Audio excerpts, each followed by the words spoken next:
My point is regarding you've talked about the problem faced for the success. So as we see that we can give an example.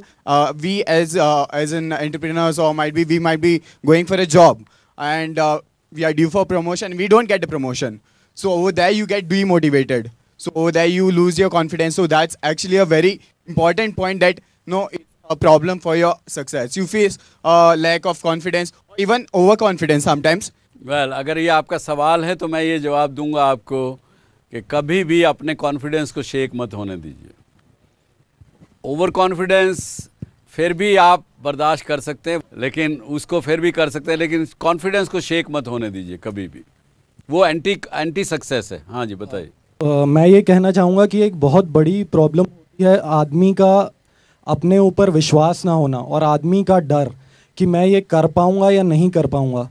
और जैसे हम दुनिया में देखते हैं बड़ी बड़ी कंपनीज जैसे एप्पल और इंडिया में फ्लिपकार्ट या ZTV का ही एग्जांपल लें, तो आज से तकरीबन 25-30 साल पहले ऐसा लोगों ने सोचा नहीं होगा कि घर घर में एक चैनल होगा जो वाइड वैरायटीज़ ऑफ शो दिखाएगा या फिर एक बटन के क्लिक पे हम कुछ भी चीज़ें ऑर्डर कर सकते हैं। हाँ। तो मुझे लगता है कि आदमी को विश्वास अपने पे बहुत ज़रूरी है सक्सेस पाने के लिए।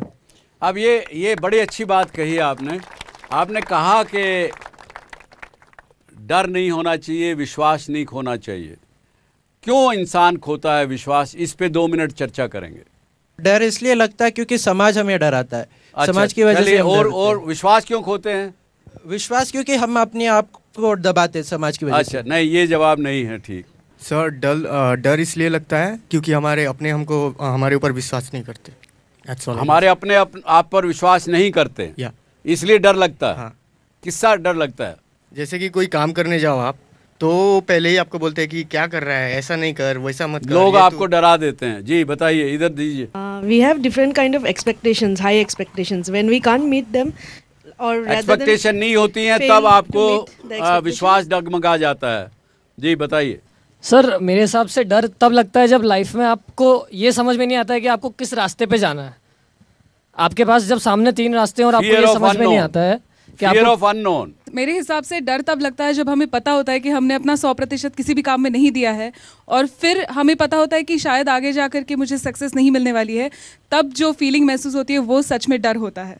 सो realization of self can create a fear. जी। डर ओवर थिंकिंग की वजह से आता है कि जब हम फ्यूचर के बारे में ज़्यादा ओवर थिंक कर लेते हैं। चलिए, एक मेरी बात सुनिए आप, देखिएगा इसको, आप सब लोग टेस्ट करिए, मैं सही कह रहा हूँ कि गलत कह रहा हूँ।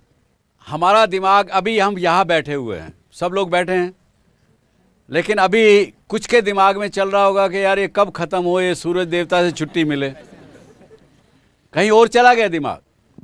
और कोई सोच रहा होगा कि यार ये ख़त्म होगा, उसके बाद मेरी या तो क्लास में जाना है, या किसी का मन पीछे कल की बात पे भी जा रहा है कि नहीं, सुबह जो हुआ था उस पे जा रहा है कि नहीं, या कल कुछ हुआ होगा उस पे ध्यान जा रहा हो। बोलिए ना, हाँ सही में बोलिए, किस बात पे ध्यान गया आपका? हाँ, नेक्स्ट जो होने वाला है उसकी चिंता कर रहे हैं। देखिए, जहाँ पर भी मनुष्य का दिमाग बड़ा चंचल है और उस चंचलता में वो दिमाग या तो पीछे की ओर जाता है या आगे की ओर भागता है। जब पीछे की ओर जब जाता है दिमाग, तो आपको क्या फीलिंग्स रहती हैं, क्या ध्यान में आता है? याद करिए, कोई भी घटना याद करिए आपकी लाइफ की, पीछे की। रिग्रेट्स आते हैं। Do you agree with that?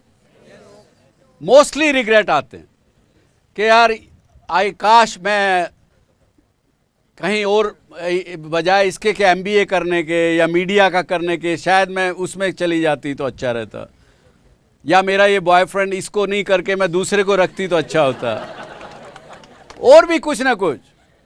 Past में जहाँ जाएंगे रिग्रेट्स आएंगे। और फ्यूचर में जब दिमाग जाता है, इट क्रिएट्स एंग्जाइटीज।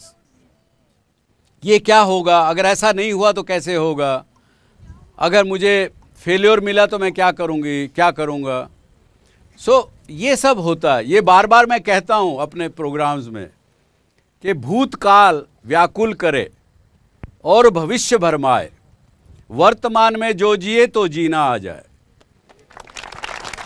ये एक मूल मंत्र है सक्सेस का।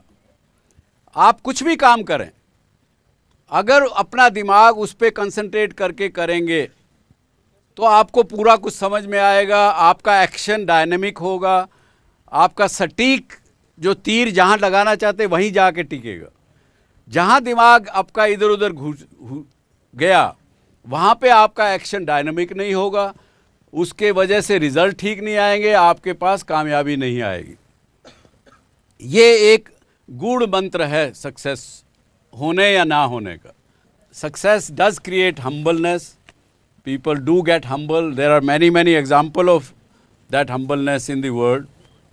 और एक्चुअल में जो सही एक दूसरी और परिभाषा देता हूँ मैं सक्सेस की, जो आदमी जब अपनी सक्सेस को एंजॉय करता है वो वाकई सक्सेस उसको चूमती है, सक्सेस उसकी होती है। लेकिन बहुत से आदमी ग्रीडी हो जाते हैं, उनको कभी भी उनको जितना मिल गया उससे ज़्यादा मांगने की इच्छा रहती है।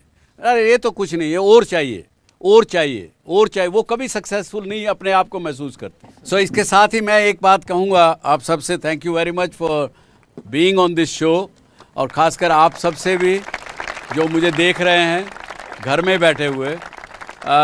लेकिन एक ही बात कहूँगा कि be humble and remember that success is not a destination, it is a journey. Thank you very much. Thank you.